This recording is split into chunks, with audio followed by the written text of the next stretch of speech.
Well, hello there, friends. How are you? It's Sunday, and I'm Emily Windsor Craig, and Sunday's a good day to work.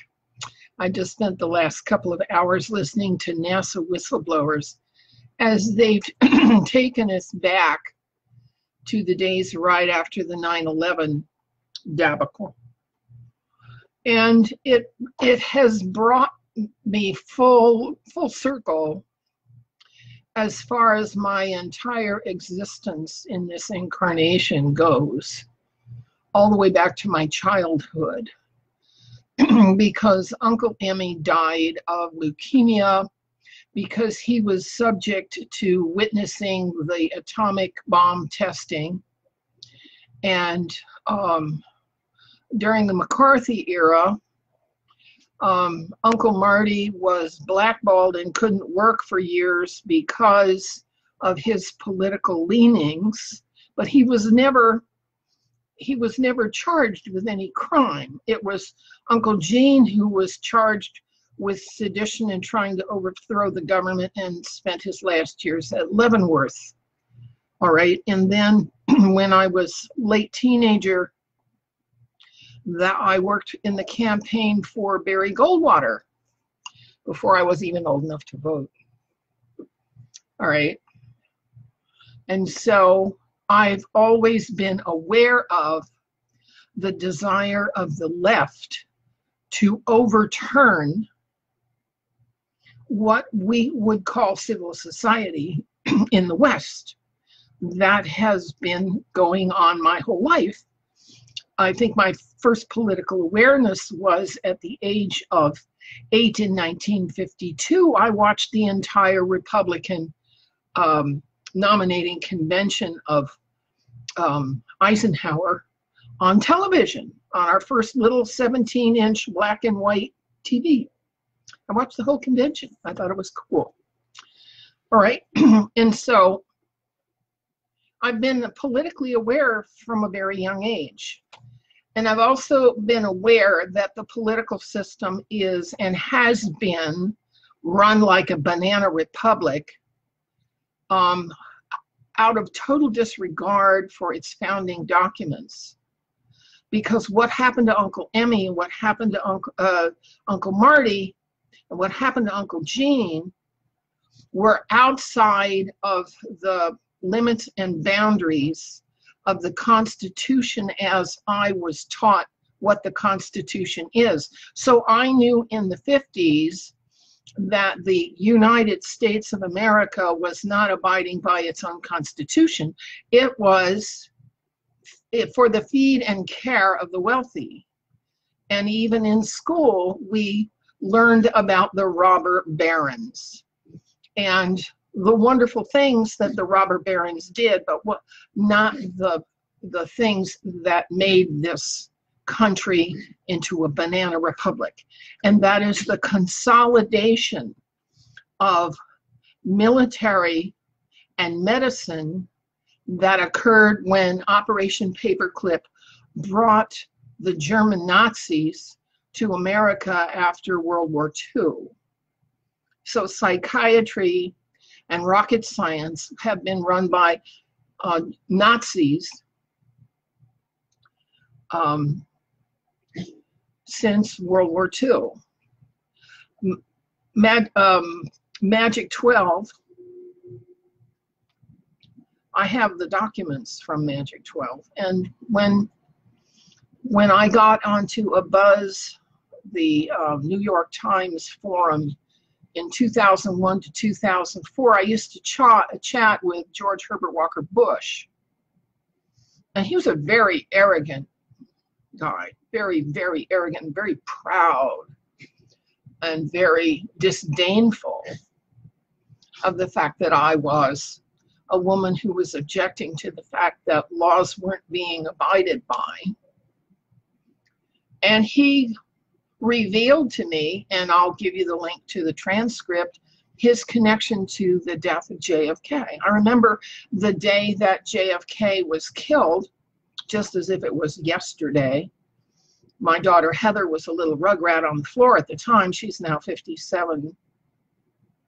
And I remember how staged it was and how the commission that supposedly was supposed to look into who done it never got past Lee Harvey Oswald. And the last picture we have of Oswald, he's getting shot in the stomach, and for all we know, he might have lived just as Epstein might have lived. We live in a banana republic, and it's time for us to stop pretending otherwise.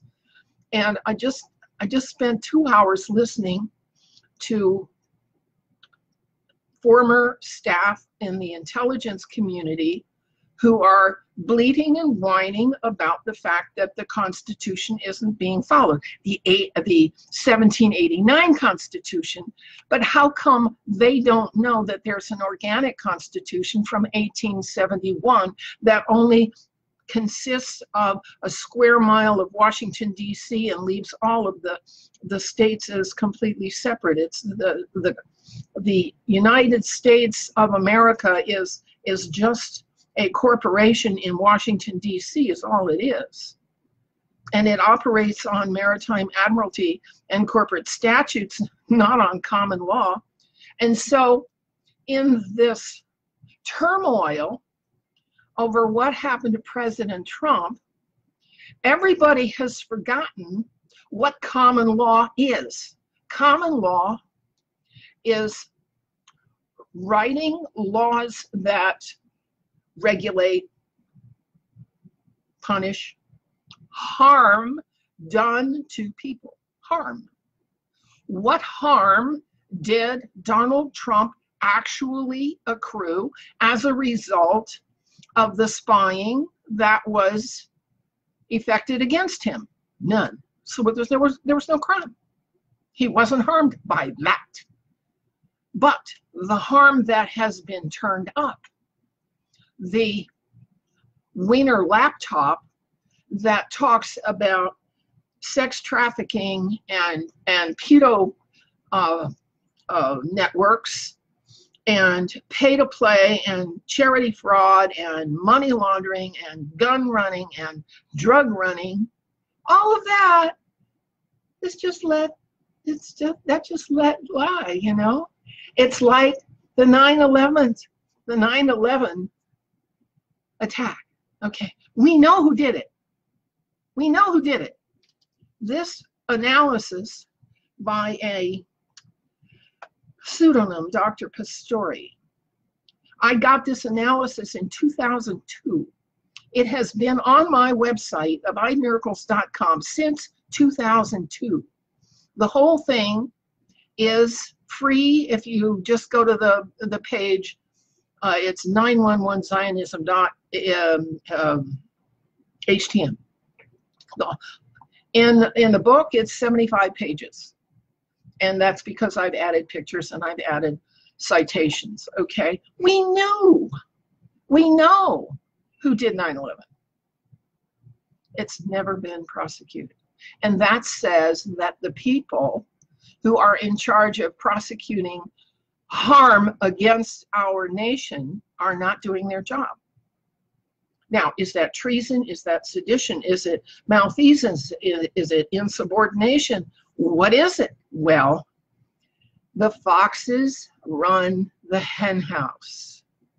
And Comey and Mueller have been in charge of the DOJ for decades.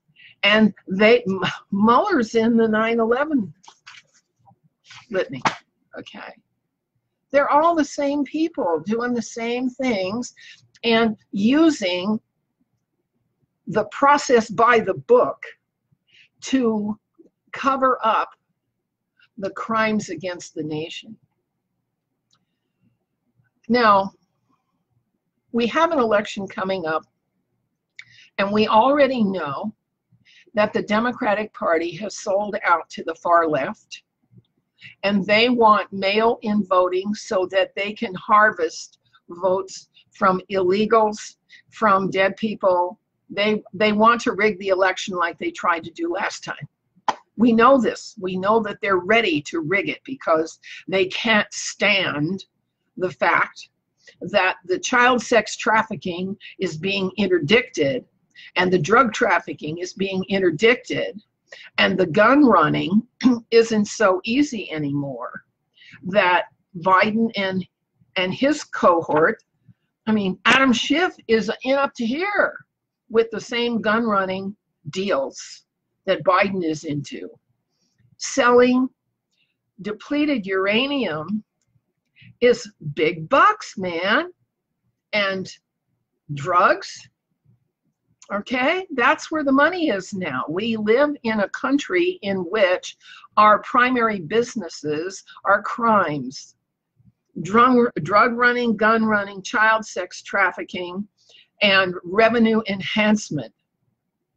We live in a banana republic.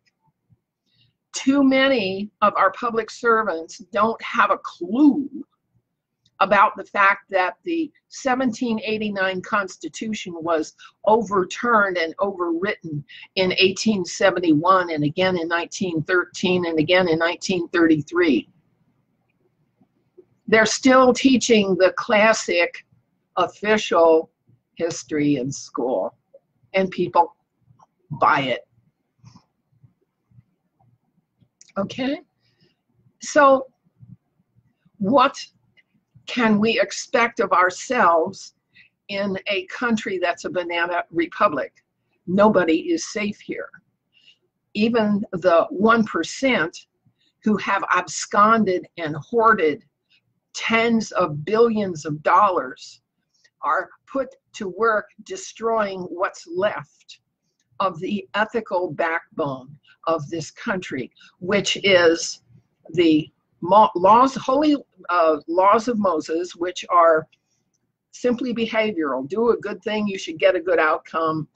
Stop somebody from doing something bad, you should get a good outcome. Make a mistake, and there's a way to get corrected. Okay, that's the first part. The second part is the intention, acting from the intention to do good. The opposite of acting from the intention to do good is called treachery. It's called double dealing, okay? It's called propaganda. And that's how we're operating. Our nation is largely now, because the manufacturing sector has been gutted, and big pharma is operating to enrich the wealthy class also, and marketing and distribution also enriches the wealthy class. So the wealthy class has tens of billions of dollars to spend on effecting and driving the political system the way they want it. We live in a banana republic, and we have since World War II. And for the wonderful, idealistic, honest, decent, well-spoken, articulate conservatives to continue to pretend that this nation has any connection to the 1789 Constitution